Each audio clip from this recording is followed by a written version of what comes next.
창세기 단어별 원어강의 오늘은 나무와 실과라는 단어를 가지고 말씀을 나누겠습니다. 창세기 3장 6절에 여자가 그 나무를 본즉 먹음직도 하고 보암직도 하고 지혜롭게 할 만큼 탐스럽기도 한 나무인지라. 여자가 그 실과를 따먹고 자기와 함께한 남편에게도 주매 그도 먹은지라. 주님은 세상에 계실 때 나무와 실과에 대한 말씀을 많이 하셨습니다.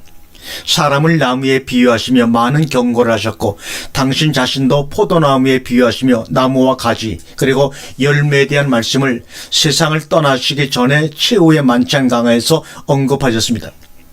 주님 자신이 이렇게 나무와 실과에 대한 관심이 많으셨던 것은 창세기 1장부터 나오는 나무와 열매 때문이었을 것이라는 생각이 듭니다. 사실 사람도 나무와 크게 다를 것이 없습니다. 뿌리인 윗대가 있고 나무인 자신이 있으면 열매인 행위가 있게 마련입니다. 열매는 나무와 무관하지 않고 나무는 윗대인 뿌리와 또한 무관하지 않습니다. 원인이 과정을 통해 결과로 나타나는 것이 인생이죠. 나무와 실과. 그럼 성경적 나무와 실과에 대해서 오늘 한번 살펴보겠습니다. 창세기 1장은 땅과 나무 그리고 열매에 대한 중요성을 말하고 있습니다. 땅이 해야 할 일로 첫째가 이 일입니다. 특히 반드시 나무는 열매는 그 속에 씨를 가지고 있어야 함을 강조하고 있습니다. 그것이 땅이 있어야 할 이유요 목적이기도 합니다. 그래서 땅을 지으시기도 하셨습니다. 사람이 생기기 전에 열매 맺는 나무부터 있게 하셨습니다. 짐승을 만드시기 전에 이것부터 있게 하셨습니다. 창세기 1장 11절이죠.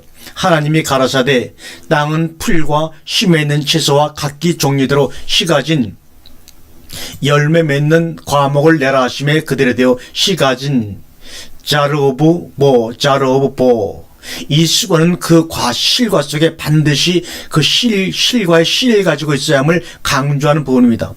못못 안에 가지고 있다. 자르 오브 곧 나무는 열매는 나무를 생산하는 원인이 되고 결과가 되어야 함을 말하고 있는 단어가 바로 자르 오브 보입니다. 씨 가진 마치 사람 속에는 아기 씨가 있고 그 씨 속에는 사람이 있는 것과 마찬가지입니다. 단지 여러 종류가 있을 뿐입니다. 그런데 그 과목은 아주 중요한 역할을 하게 됩니다. 창세기 1장의 주역들인 오복을 받은 오탐들의 먹거리가 됩니다.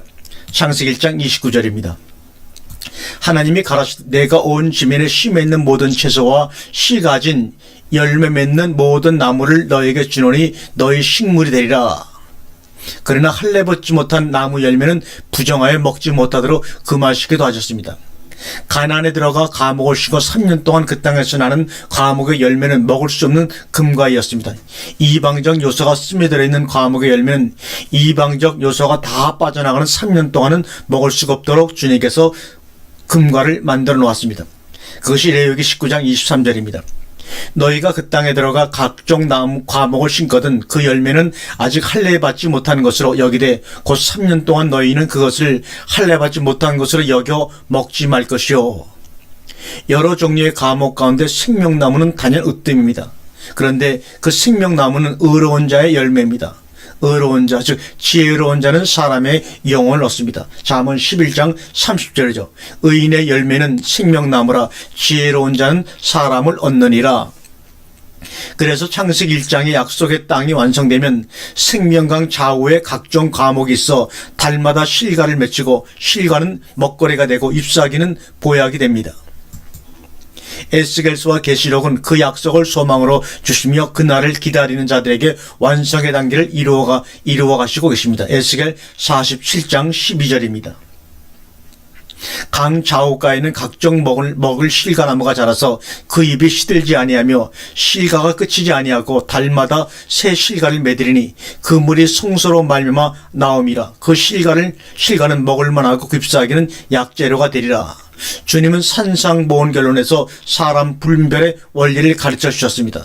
사람의 본성을 말씀하시며 나무에 비유하셨습니다. 본성적으로 선한 본성이 있고 악한 본성이 있다는 것입니다. 선한 본성을 가진 나무가 아름다운 열매를 맺고 악한 본성을 가진 나무가 악한 열매를 맺을 수밖에 없습니다. 먹거리가 되는 열매는 본성이 선한 나무에서 나오는 것입니다. 마태복음 7장 17절 말씀입니다. 이와 같이 좋은 나무마다 아름다운 열매를 맺고 못된 나무가 나쁜 열매를 맺나니. 중요한 것은 언행일치가 아니라 전원일체가 되어야 한다는 말씀입니다. 나무라는 존재와 말씀이 하나여야 진정한 하나라는 것입니다. 그래서 바리새인들을 책망하시며 말씀하시기를 그들이 말하는 바는 행하되 행하고 지키되 그들의 행위는 본받지 말라고 하신 것입니다. 이는 존재적 속성은 악하면서 말만 그럴듯하게 하기 때문입니다. 말을 그럴듯하게 하려고 할수록 존재적 속성이 악하기 때문입니다. 맨 얼굴이 아름다우면 얼굴의 그림기를 그리 신경 쓰지 아니합니다. 마태복음 12장 33절에 나무도 좋고 실과도 좋다 하든지 나무도 좋지 않고 실과도 좋지 않다 하든지 하라. 그 실과로 나무를 아느니라.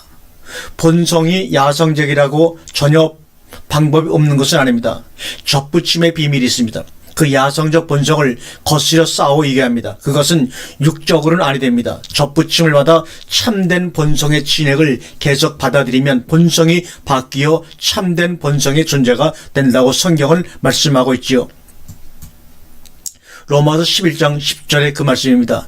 또 한 가지 얼마가 꺾여졌는데 돌 감람나무인 내가 그들 중에 접붙임이 되어 참 감람나무 뿌리의 진액을 함께 받은 자가 되었은즉 어떻게 그럴 수가 있는가? 사람은 할 수가 없으나 접붙일 능력이 하나님께 있습니다. 믿음에 거하면 가능한 일입니다.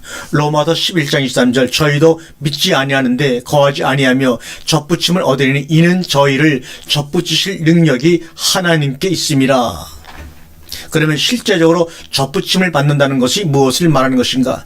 요한복음 15장은 이렇게 우리에게 말씀하고 있습니다. 요한복음 15장 4절과 5절이죠. 내 안에 거하라 나도 너희 안에 거하리라.